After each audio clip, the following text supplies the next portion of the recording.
What can a doctor do to be more sensitive to patients with skin of color? The complaint I hear most often is that the patient feel they weren't heard.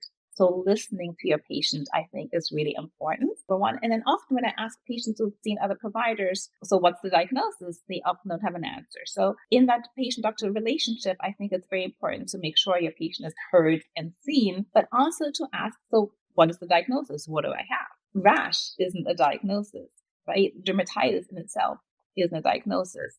Ask questions. So what kind of rash? What kind of dermatitis? And if you don't feel getting the answers, see a specialist. Yeah. And just as a clarification, dermatitis literally just means inflammation of the skin. So, as Amma said, it's not an actual diagnosis, it's just a general term that we use to say that the skin looks inflamed or irritated. And yeah, I totally agree with that because a lot of patients will get confusing information where they don't actually have a name to their diagnosis. And sometimes it takes time to get a name to a diagnosis, and your provider is trying to figure that out with you based on more information that you gather, based on some testing that may need to be done. And so sometimes it does take time.